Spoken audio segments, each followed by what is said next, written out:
This program is brought to you by Rogers Xfinity, connecting you to more of what you love. Visit Rogers.com for more details. The following program was provided by a valued member of our local community. Rogers TV is proud to support local producers and share local voices, ideas, and opinions. For more information, please visit our website. The opinions expressed in the following programs are those of the participants and do not necessarily reflect those of Rogers Cable or Rogers TV. Hi, I'm Danny Breen. Today on Municipal Matters, we're talking about recycling. We'll be talking with Charles Bowen, CEO of the Multi-Materials Stewardship Board, on what the MMSB does in this province to divert waste from landfills and what the future of recycling may look like. Also, we'll talk with Shelley Pardee, Manager of Waste Diversion with the City of St. John's, with some tips on easy household recycling and what you can and can't put at the curb in your blue bags. We'll be right back.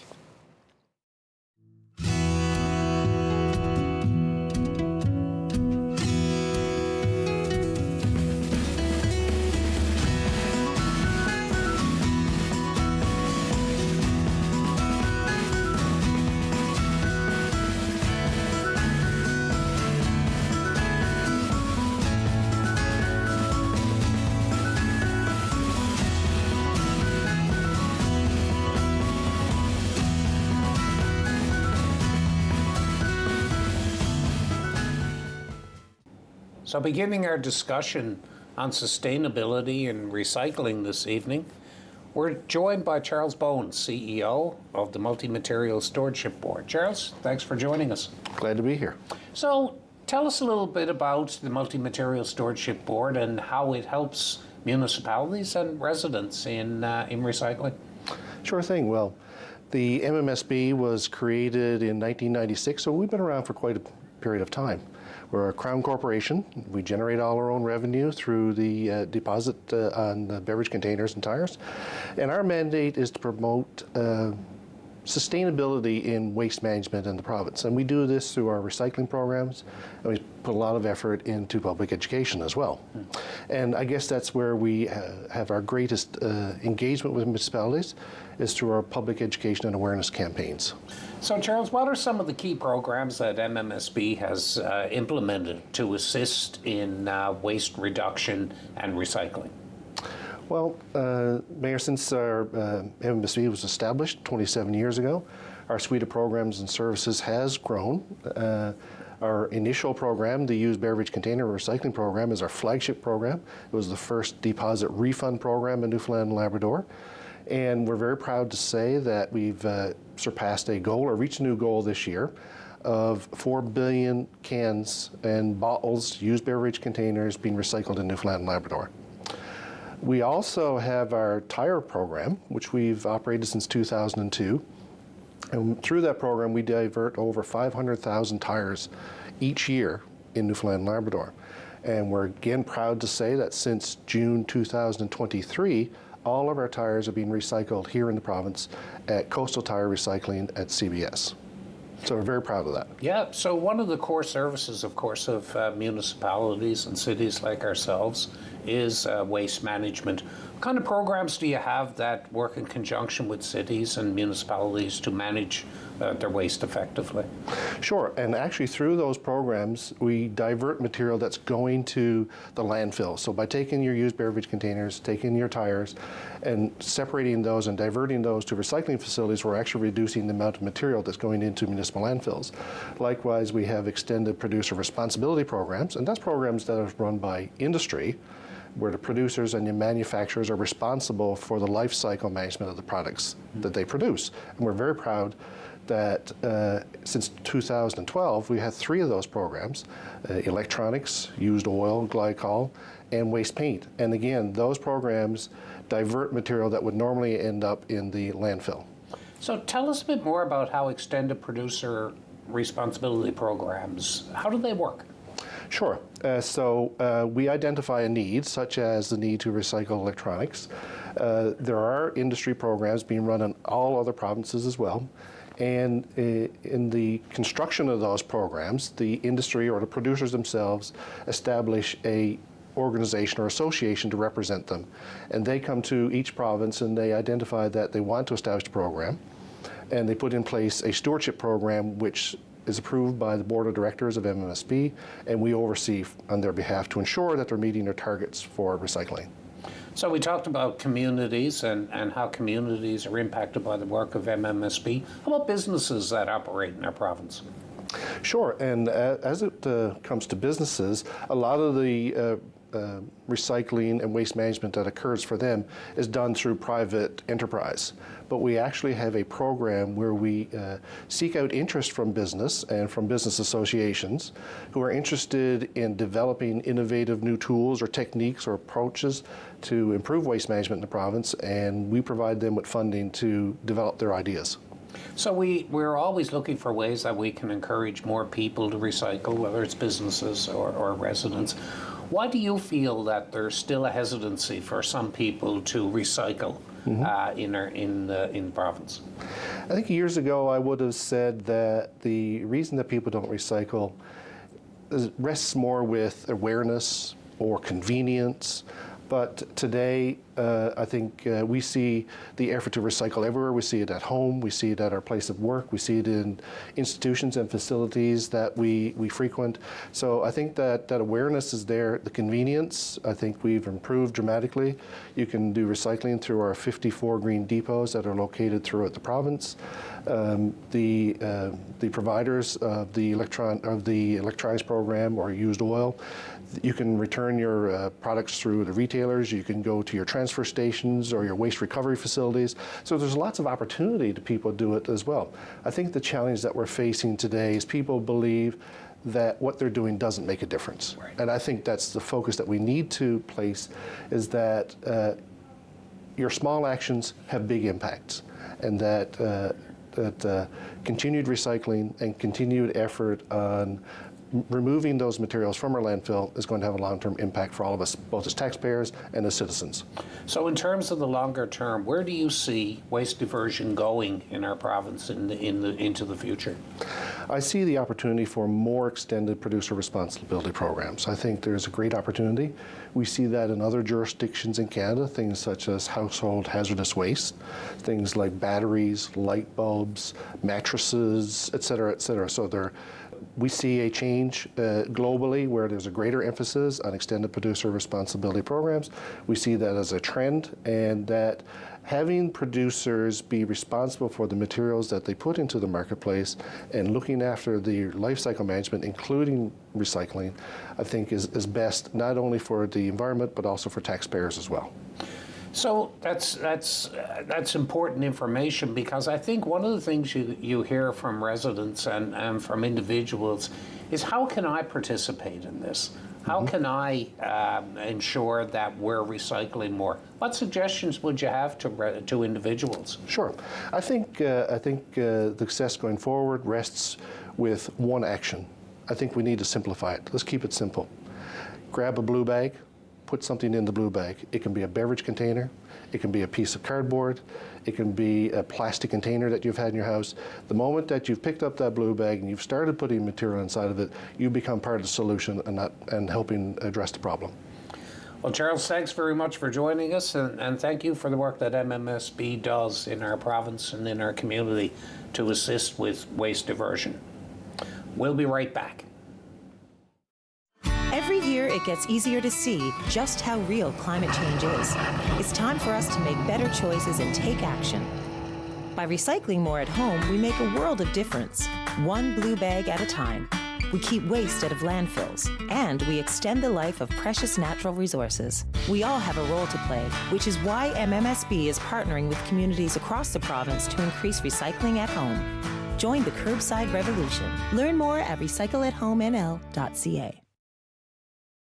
Hi, I'm Rick Mercer with the offer of a lifetime and a very big ask. In less than a year, the 2025 Canada Games are coming to Newfoundland and Labrador, and that means we've got company coming, big time. The numbers are mind-boggling. This coming August, 25,000 people from all across Canada are going to descend on this province for the games, and every single one of them can't wait to get here.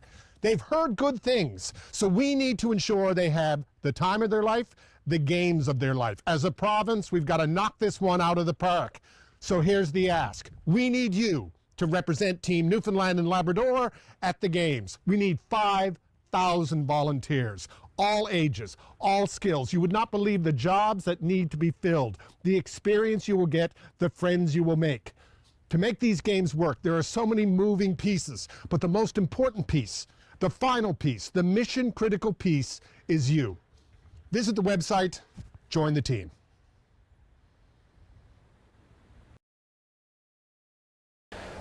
So 14 years ago, the City of St. John's began collecting recycling curbside. And over that time, there's continued to be a lot of discussion around recycling and questions about it. So joining me here is Shelley Pardy, Supervisor of Waste Diversion with the City of St. John's. Thank you for joining us, Shelley. Thank you for inviting me, Mayor Breen. So why should we recycle? Well, we should recycle because ultimately it saves space in the landfill. Landfills are expensive to operate and even more expensive to close out once they're at their end of life. So the longer we can keep the landfill going for what is truly garbage is the better. Also, it saves precious natural resources. So recycling an item uses, whether it's plastic made from oil or a pop can made from aluminum, it can use it over and over again rather than just throwing that in the landfill and that can never ever be used again. And we have to create products from raw virgin materials, which is really resource intensive. You're thinking about mining or drilling for oil. One of the things that there's a lot of interest in is what happens to recycling once it's collected. And a lot of people, some skeptics still say, does it really get recycled? So what we pick up at the curb in St. John's and what is brought to the materials recovery facility at Robin Hood Bay, anything brought to that facility, of all of the items brought there, only 3% are not recycled because they're unrecyclable products. It's garbage people put in or something they thought was recyclable but was not. So all of the blue bags we and other communities in the region collect at the curb are processed at our recycling facility. So the 97% left that is truly recyclables, we sort them into different types and then we bale them together and sell them to markets where people actually recycle them. So for our products that we collect at the curb, all of our metals, so our steel or tin cans and our aluminum cans, they're all recycled in Quebec. Most of our plastics are recycled in Ontario, and all of our paper products, cardboard and that such, that is recycled right in Atlantic Canada and actually comes back to us in the form of paper egg cartons or the paper drink tray takeout trays. So glass is a good example. So people often ask, why can't we recycle everything? Well, you know, we do accept a lot of household products. Really, a lot of your common household packaging materials, we do collect at the curb. There are some things that we don't take, which you mentioned glass. We also don't take styrofoam or plastic film. There's a lot of reasons for those things. But I just want to back it up for a second to say, before we started our curbside recycling 14 years ago and built our recycling facility, we did travel and phone calls across the country asking places like Halifax or Toronto or Vancouver that have been recycling for years, if they could start again, what would they do differently? So they told us don't take glass, styrofoam, or plastic bags. So part of that reasoning is markets. They're not strong markets for glass or styrofoam or plastic film. As well, all of those items do cause damage to the sorting equipment inside the recycling facility. And it then also can contaminate every other product you have. So again, we bale our items together, like a bale of aluminum, a bale of cardboard, a bale of plastic. If we took glass or plastic bag, there would be those items in all those, which would devalue the product to who buys our recycling product. What are some of the other ways that we can divert waste from the landfill? Absolutely. So we do have lots of ways to do it. I just want to talk about the way our mode of production has been set up in the world. It's kind of a take, make, waste. So that's the way our economy has been set up. It's a linear economy. So we take from the earth, we make something from it, and then we use it and throw it away. in the 70s, they came out with the 3 R's, reduce, reuse, recycle. So it's not just about recycling, and reduce is the first one because that is the most important thing you can do, is to reduce the amount of waste you produce. Then to reuse items instead of throwing it away. And then, of course, recycling is the last option. It's very important. It works. It is going well, but really the most emphasis is on reducing and reusing. Then throughout the years, other people have added other R's. You may have heard of refuse or recover or redistribute. So there's sort of a new concept that's not the linear economy, but people are calling it the circular economy. So it kind of takes all of those R's concepts and puts it together saying we can take from the earth, but then we have to keep it going in a circular movement. So we're constantly reducing, reusing, recycling, redistributing, recovering with very little, if any, waste product. So that is the concept now of the circular economy. And that can be applied to you and your personal habits at home, or governments, or businesses. It can be done on any scale. So if you backyard compost, and a lot of people in St. John's do backyard compost, they are applying a circular economy method to their food waste. And so on the City of St. John's level, we've done something similar with our yard waste. So we, since 2018, have been letting residents know if they put yard waste at the curb, it has to be in the paper yard waste bags. We are bringing it to Robin Hood Bay, but it's not going in landfill. It is getting composted. And so we're composting that. And now, just like you at home would compost and return those important nutrients back to the soil, we are going to return the nutrients back to the soil from our yard waste by redistributing it back to the communities. Thank you, Shelley, for being able to join us and giving us an overview of what happens with recycling and what we're doing here in the capital city and in the region. We'll be right back with Shelley, who will show us some of the ways that we can recycle and some of the items that you may not know are recyclable. Every year, it gets easier to see just how real climate change is. It's time for us to make better choices and take action. By recycling more at home, we make a world of difference, one blue bag at a time.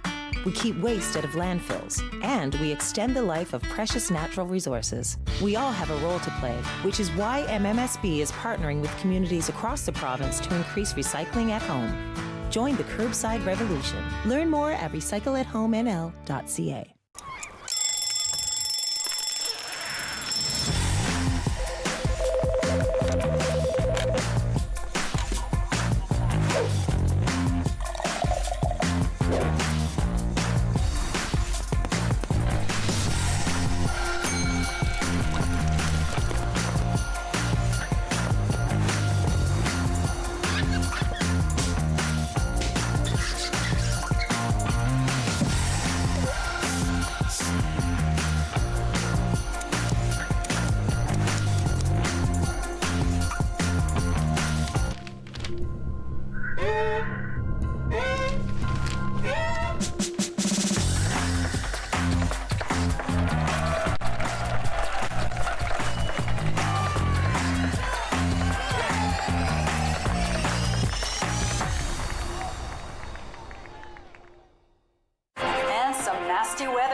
Extreme weather can hit quickly.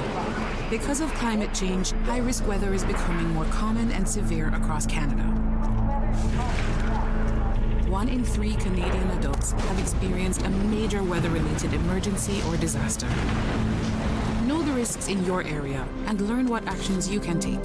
Are you ready? Visit getprepared.ca. A message from the Government of Canada. Welcome back. We often get asked what is recyclable and what's not recyclable. So Shelley is back to join us, and she's going to take us through some of the examples. Thank you. So what we've here are some common household recyclables. We at the Curb in St. John's require you bag container recyclables separate from paper recyclables. So for containers, it's basically plastics, metals, and then your milk cartons and juice boxes and juice packs. So lots of things. Milk cartons are in containers. Often milk cartons are made of paper and waxes and other things, but people think paper and they put them in the papers. It's okay if you do, we'll take care of it, but we really need it in here. That would be more efficient. Yeah, so lots of plastic containers. Most things that we recycle had food, drink, or cleaning supplies in it. So whether it's your floor cleaner cleaning supply when that bottle's empty, or even things like your hand soaps or shampoos. So anytime you have a container, it needs to be rinsed. Absolutely want to rinse it. Anything that did contain food, by the time you recycle it, put it at the curb, we collect it, we sort it, then we send it off to markets. We don't want any food spoilage because that could contaminate the load. Okay, how about the aluminum cans? Should they be, can you crush those, or do you just leave them as they are? It's super fun to crush them, but for the recycling sorting process, we don't want anything crushed or flattened.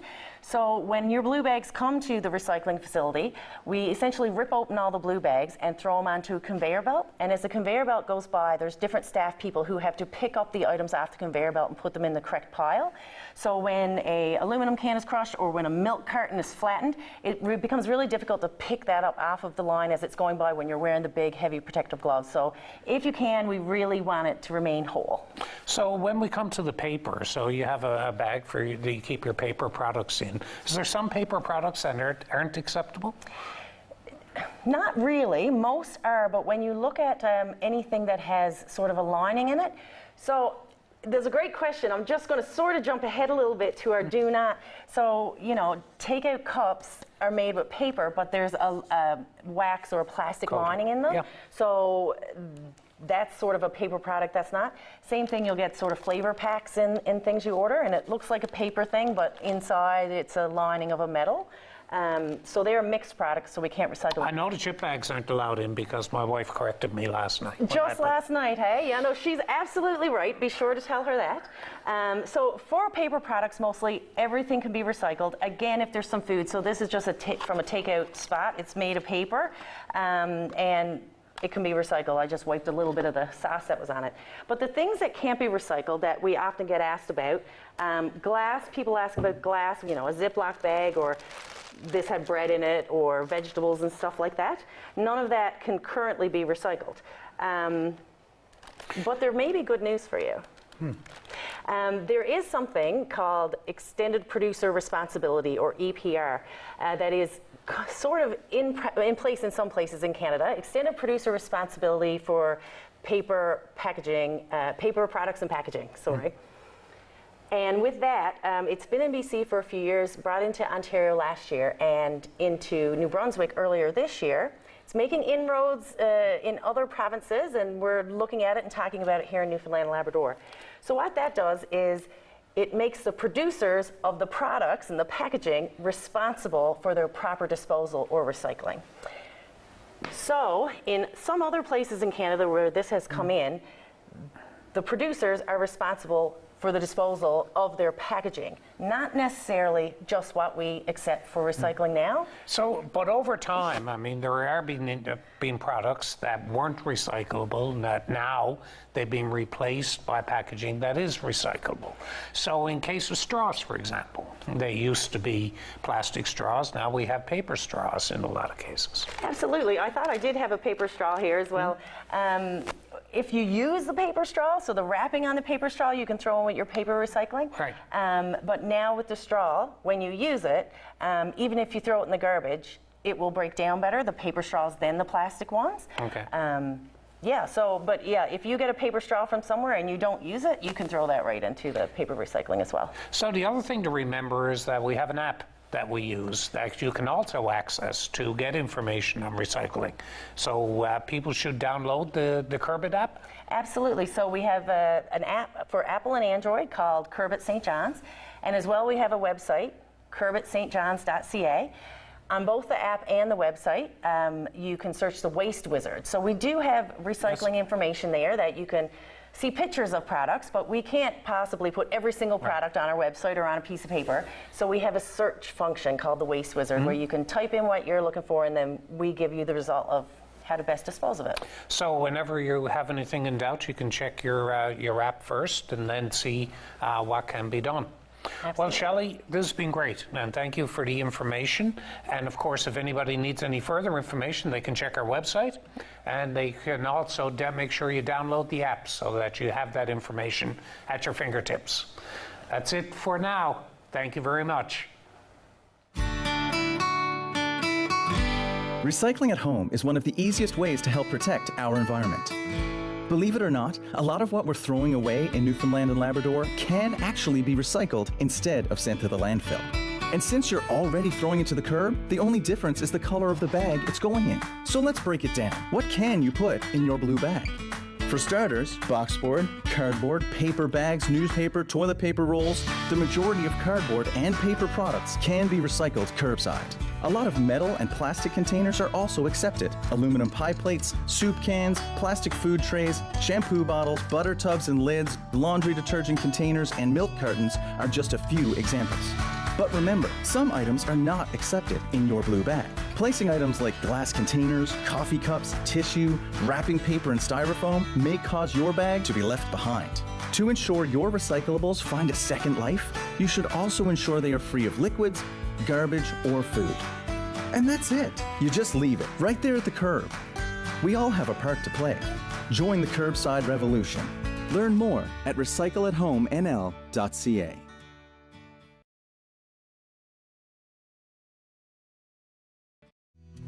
Did you enjoy the show? Let us know. If you have any questions, comments, or concerns with anything that you've seen on this episode of Municipal Matters, please drop us a line by email at municipalmatters@stjohns.ca. We will try to answer any questions that you may have.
Metrobus On Demand.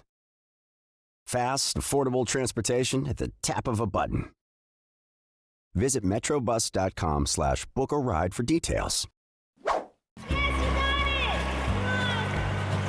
Children want to learn new skills. High Five programs, like the ones at the City of St. John's, provide them with activities and tasks that make them feel special, important, and successful. Learn more about the city's accredited High Five recreation programs today.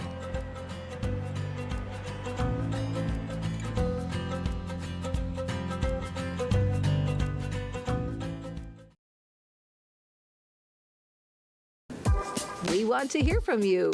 Provide feedback on this show or find out how you can get involved. Call, email us, or scan the QR code to take our quick survey. We're in for something special. The best of the best. It's showtime, and away we go. We're going to drop the gloves right away. The rivalry heated up. That was the greatest start to a hockey game ever. It's murder in overtime.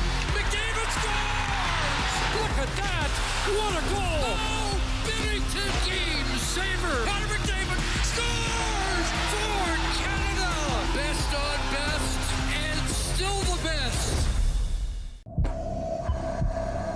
This is a man's heart, a heart in desperate need of medical attention.